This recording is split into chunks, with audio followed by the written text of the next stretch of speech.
حبايب قلبي، عاملين ايه؟ يا رب تكونوا بخير ان شاء الله. انا جايه بس اسالكم سؤال، هو البصل عندكم بقى بكام يا جماعه؟ يعني انا اخر مره نزلت فيها جبت بصل كان الكيلو ب3 جنيه وربع، ويوميا قعدت اتخانق مع الراجل، قلت عماله اقول له شيل لي ربع جنيه، ما رضاش ابدا. فانا قلت اسالكم انتوا تفيدوني.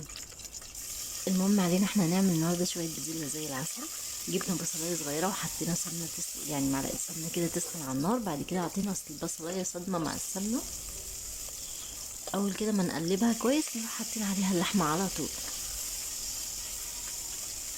تديهم بقى تشويحة حلوة كده مع بعض.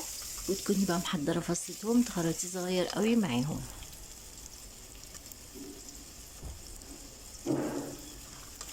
ويا ترى التوم غلي هو رخر ولا لأ، ولا لسه زي ما هو حافظ على كيانه؟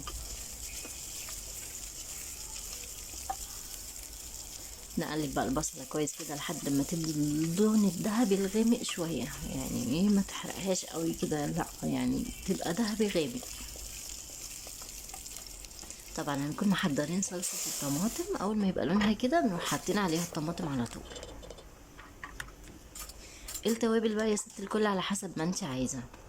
انا عن نفسي والله يعني زي مامتي كده الله يرحمها، بحط ملح وفلفل اسمر.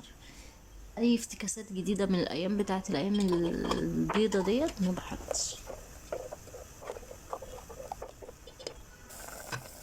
هنقلبها بقى ونغطيها ونسيبها تسبك شويه كده زي ما انتوا شايفين.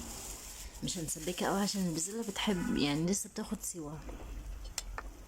حطينا البزله نقلبها ونغطيها برضو ونسيبها شويه. نجيب بقى جزرايه كبيره كده نخرطها كده صغيره على قد البزله ونحطها معاهم. نسيت اقول لكم التكيه اللي فاتت ديت، الرشه اللي انا حطيتها دي كانت رشه سكر. ونجيب بصله بطاطسايه كبيره برضو ونحطها معاهم.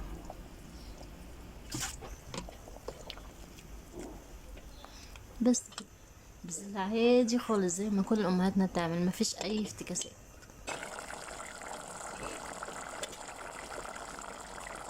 ادي البزله القمر بتاعتنا هي داخله على السوا. قولوا لي بقى البصل بكام، واعملوا لايك للفيديو، واشوفكم على